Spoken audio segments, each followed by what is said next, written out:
Hey everyone, I'm Julie Gunlock, host of the Bespoke Parenting Hour.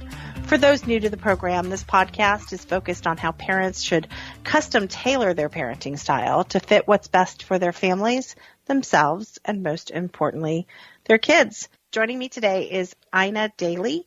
She has been a professional truck driver for over 38 years, and she's accumulated over 3.5 million accident-free miles. That's really impressive. She drives for XPO Logistics and has been with them for 37 years. Boy, they must be a great company. Ina has completed the Arizona State Truck Driving Championships 27 times and the National Truck Driving Championship 14 times. I have a list here of other truck competitions that she's actually competed in, which is very impressive. Ina has a daughter, Alyssa, and two grandchildren, Evan and Marley. She resides in Avondale, Arizona, and continues to drive short-haul runs out of Phoenix, Arizona. Ina, thank you so much for joining us here today. I think this is a really interesting perspective you're going to offer. Thanks for coming on. Oh, I'm glad to be here. Glad to share my message. Well, look, I'd like to get to your message, and I'd like to hear sort of, to be honest with you, it seems like a Herculean effort to sort of balance what your profession is and raising kids and being there for grandkids and all sorts of other stuff. But tell us a little bit about your story. You are a truck driver, and tell us how you got into that industry, first of all. And, when you had kids, I like to kind of start from there and talk about sort of your parenting strategies, which are frankly, that's an unusual situation or profession to have, first for a woman, and second for a mom. So tell us a little bit about how you got into the trucking industry. Well, I had a truck driver as a father, and he was a single parent of 6. And wow. Yeah, so I saw firsthand how it could be done, parenting and driving a truck. And my goal was to become a school teacher, and actually was attending college to do that, and wound up working for my dad's friend in the trucking company office. And we had a farm. That's how Dad kept us out of trouble growing up. Was we had a farm also, and I could drive the tractors so good compared to my 4 big brothers. So the boss in the trucking company where I was working part-time knew I could drive, and when they'd get short-handed, they would send me out with a truck to do pickups. And then that led to job offers. And it paid twice as much as working in the office. And I was a college student trying to save money, so this made sense to start driving, part-time and while I continued with college. Then Dad took me aside and said, you need to just drive, try it for a year. And I did, and it was great. Just to give me a sort of perspective here, what trucks, what kind of trucks were these that when you were, a young girl, college student, what were these trucks? They were, your typical LTL type of trucks, with the double trailers, mostly the double trailer type. So, that's what my dad drove, and I kind of went into the exact same place as him. It was. So you're doing this. Your dad says, "Hey, why don't you try this for a year?" You do it for a year, and then what happens? Well, I made about $10,000 more that first year than I would have made teaching school, and I had planned on just taking that year and saving up that money and then going back, because I finished my junior college and then I was going to go to U of A and finish, and even had a partial scholarship there. So It was a tough decision, but I had so much fun. There weren't a lot of women back then, but the men were pretty much welcoming. There was always some, that were like, you should be home having babies. And, So, all women have experienced something like that, but mostly the men were great. Oh, that's great. It was just fun. Yeah. So that first year, what was your route? How far were you going? What were the hours? I imagine this industry is much more regulated now than when you started out. So give me a sense of sort of what you were driving, the route, how long you were on the road, how long it would take you. I'm kind of curious about that. Yeah, well, trucking comes in all variations, as you know. So it takes somebody to pick it up and take it to the dock and load it in the trailer for the ultimate destination. We call it freight accumulation centers at XPO Logistics, where I work now. But I was working local, making pickups and deliveries. It's kind of like when you see the UPS truck around your neighborhood. Well, we're talking a bigger truck with a shorter trailer, picking up a pallet or two or three. Sure. Like that. So, okay. So that was your first trucking. So that was your first year. So tell me, sort of the phase when, you get married, you have kids. I mean, were you still driving? Did you take a break? Tell me sort of the evolution of this. Well, I protect my daughter, and as far as how I became a single parent. But, I'll just go, you can be pregnant and do this job. Yeah. And, I had help in those years when she was young. I had help. And, from then, it was work and figure out how to be a single parent. Yeah. And I don't want accolades for what I did. Sure. I certainly saw how it could be done with my dad. Men didn't get custody of the children back then. Right. He raised 6 of us with my grandma's help. So I knew I could do it. Yeah. And you said, you grew up on a farm and you had older brothers, one of 6. Mm-hmm. I imagine part of the success that you had in being able to raise your daughter while doing a job that is, may take you out of the home, and probably didn't offer a ton of flexibility. I mean, you might have been able to choose when you drove, but it wasn't like there was a work from home option for you at that time, and certainly for that type of work. Right. But it sounds like you had a lot of family helping, able to support you. And, right in the area, because I still live right where I grew up. So yeah. I knew everybody in the neighborhood. My brothers were close, and I had help, and I had to recruit. Yeah. Don't ever be afraid to ask for help. But luckily, I was Monday through Friday daytime, and there was a while that I worked nights, and so I would just drop her off at my brother's. She would spend the night, and then I'd pick her up in the morning. And it was really a logistical challenge all the time, especially when she got older and wanted to go into sports and then wanted to do church on Wednesdays and things like that. So, I always found ways, and then I would pay it back. So like my brother's daughter would get off the school bus at my house, and so even a 2-parent household has those same challenges. Yeah. Yeah. Well, I read in your Bible, oh my gosh, what am I saying? I'm reading here in your bio, you have 2 grandchildren. So just 2 questions on this. Are you the coolest grandmother in your neighborhood? Or, I mean, do they brag about having a grandma that can drive trucks? Because I can imagine. Yeah. Yeah. Actually, this is very funny. My grandson Googles me. In class. So he said, nobody believes me that you're on Google.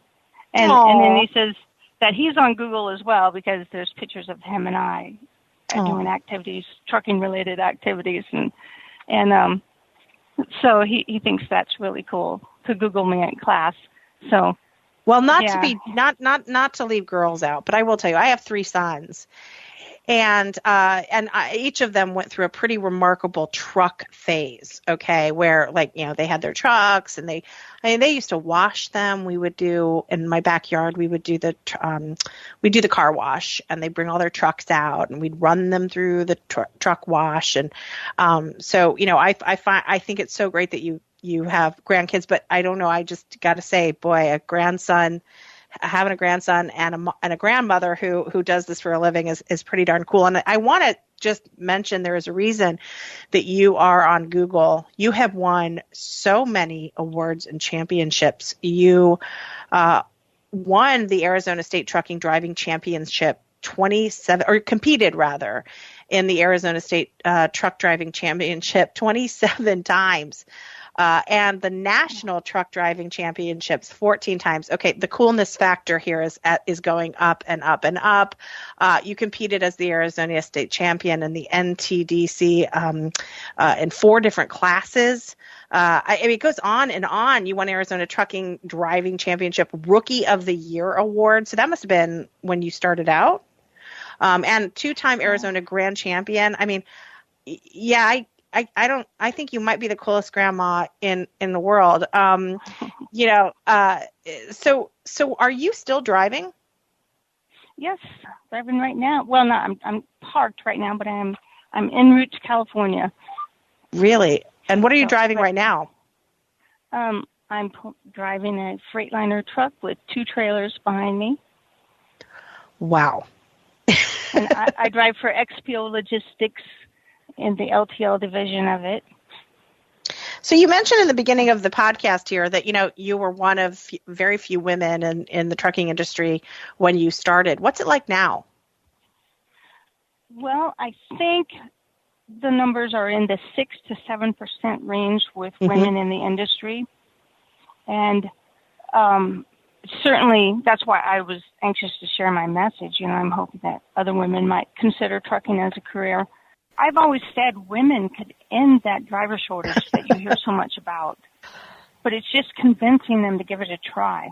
And that's why I really hope that some women listening to your show might actually take that step.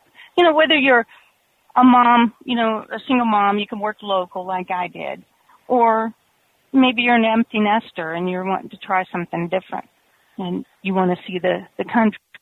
Then you can go out and drive across the country.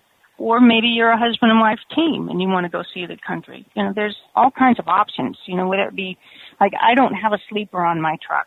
I don't need to sleep in my truck, thank goodness. I get to go home and go to bed every night. But I've had some really cool experiences and was able to take my daughter with me. All the championships you talked about, competing in the National Truck Driving Championships, you win your state in order to do that. And I got to take my daughter with me. And then I'm on America's Road Team, and I was able to do events all around the country and take her with me. She got to see so much and do so much thanks to the trucking industry, and, working for the right company is really helpful in that too. But I don't think that a lot of women realize that, you can go out and make that money driving a truck and have fun like me. I really enjoy it and still be a parent.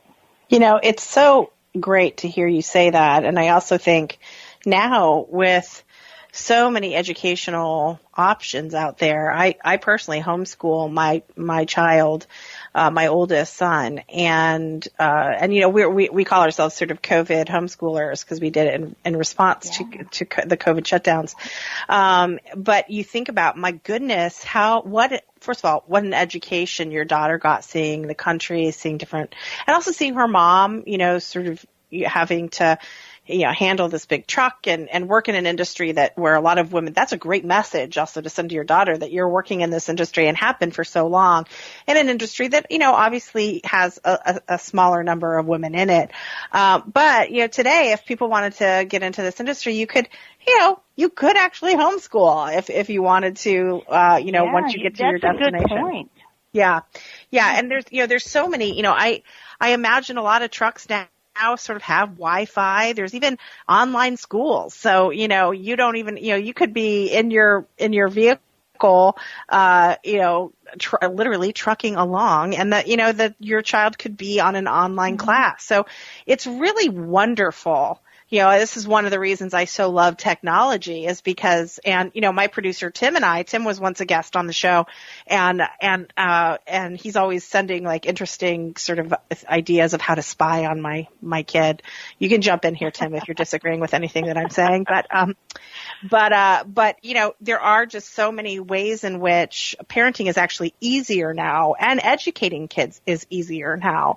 And so as you're talking about this, getting to show your kid the world, and maybe even help them with their own education while having this job. I mean, I might just be signing up to drive some trucks myself right now. This sounds like a pretty great life. Yeah. I mean, the possibilities are endless with all the technology that you're talking about. So, yeah. For sure. I wish some of those options were there for me when my daughter was young. Yeah. With all the school options that you see now. Yeah. It's kind of sad that the COVID situation has forced homeschooling, but I'm a believer, in having that option. I honestly say, God, it's almost like dangerous to say, oh, well, the silver lining. You can't really say that about a disease that has killed millions, but I do think it has rocked the world in a way that it's transformational, both in education. I think I think it's great that many meetings now are happening on Zoom. There are an awful lot of women who actually, they might go on maternity leave, but it sure is hard to go back to work after 6 weeks. I think, having a work from home option, I think businesses now see that, women or men, who can be productive in a work from home or not in a traditional work environment. And certainly for truckers, for women who want to get on the road and want to do, I imagine many women with young children are like, I can't do this. I got to be home, for pickup or whatever. But if you choose an educational option like homeschooling or a full online school, and you have Wi-Fi in your truck, I mean, it opens up, like you said, it opens up so many possibilities, especially for women. So it's really, really an exciting sort of development. I want to pivot just a little bit, and talk about, obviously the trucking industry is big time in the news because you mentioned the supply chain kind of issues.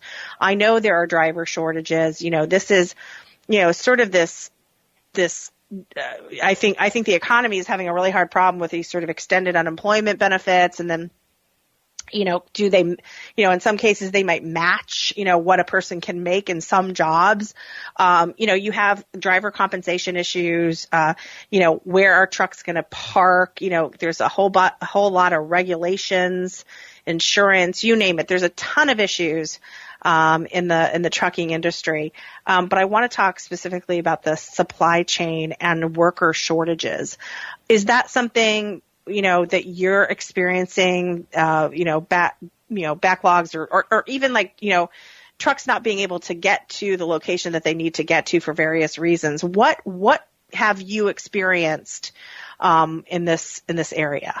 Well, I think all companies and all industries have really been impacted by COVID, with worker shortages and sickness, people being out. I mean, we're seeing it again right now with the Omicron hitting us again. Yeah. But I can tell you in my company, we hired extra. We were behind like every other company for a while, a few months back, and now we're caught up again. But it's to the point where companies are hiring extra and accepting that they're going to have people out. They're doing all they can to mitigate exposure, but it's impossible when you're in the front line, essential workers like us. So they're buying all the trucks they can get, building trailers as fast as they can get them, and staffing high, so that they can be prepared. And we are doing our part in the supply chain crisis. Trucking is.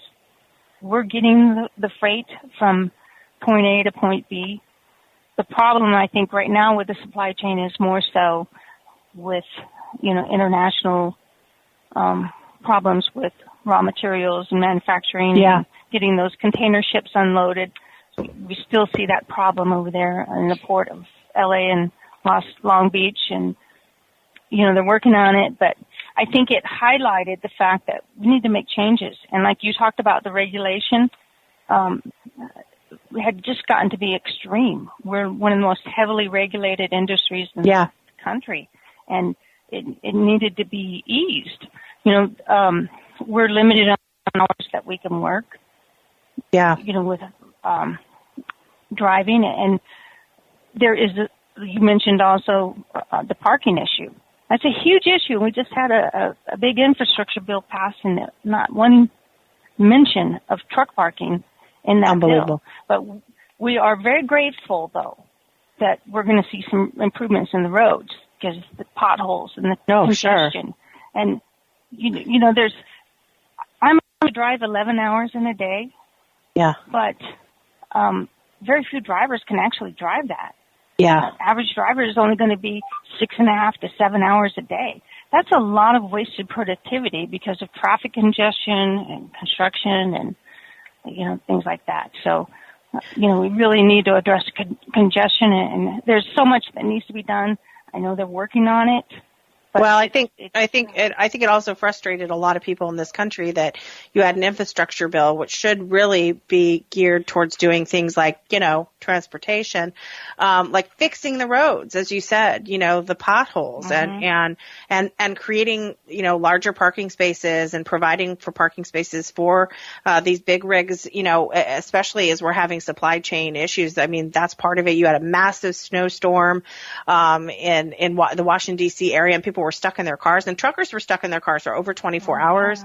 I mean, that is what a transportation bill should be focused on, not, measuring ant farts, on an ant farm. I mean, there are some there. I'm actually making the ant farts up but I can guarantee you I will find something as ridiculous and non-related to transportation in these bills. We have a problem in this country with transportation. We have a problem in this country with the supply chain and with this industry that is working so hard, an over-regulated industry, and then no help or limited. And I think there definitely was some transportation in that bill, but it frustrates me, and I think a lot of others, that Washington can pass these bills with so much excess that it then doesn't pass. And then the relief doesn't get to the trucking industry or those who really need it. Right. And there shouldn't be restrictions on who could build the road and, things like that. We just need to get the road built. That's right. That's widened and ease the congestion. That's what we do in trucking. My dad always used to say, that's trucking. You do the job till it's done. Yeah. So what we do is we get a load and we make plans to get it there. That's our goal. Get it. Well, and, the government, struggle with getting things to fruition is troubling. Yeah, I think so. I think Washington's motto is a little different. It's like, we do things until it's, kind of, sort of, not really done, but, oh well, we're distracted. Yeah. So they could use a little of that trucker attitude. I'd like to just ask you as we wrap up here, if people are interested in getting involved in this industry, and particularly women, and I hate to put you on the spot like this, but is there a place that or fun blogs or resources really where people can find out a little bit more about getting started? Well, of course, you can go to trucking.org, and that's the American Trucking Association's website. Yeah. There will be resources there. There's Twitter, TMAF, hashtag TMAF, Truckers Move America Forward. And I think there's Women in Trucking. They have a really great option and website. Every company, basically, you go on any company's website, mine, xpologistics.com, and they have resources. You can sign up for jobs there. You can actually start out on the dock working, loading and unloading.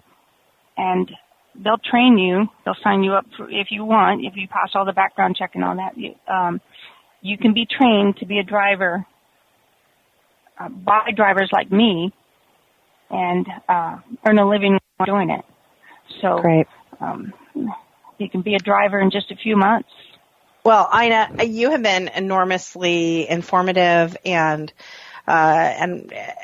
just kind of, frankly, encouraging to, I think, a lot of women who would be interested in this. And again, as we said, technology's made things a lot easier, especially, compared to when you were starting out and had young kids. I think there's a lot of options now for women, for single women, for professional women looking for a way to balance motherhood and their professional life and, their duties, running a home and caring for their families. So this has been really enlightening. I am really excited that I got to talk to you. And I hope your grandson listens to this podcast because you are indeed a very, very cool grandma.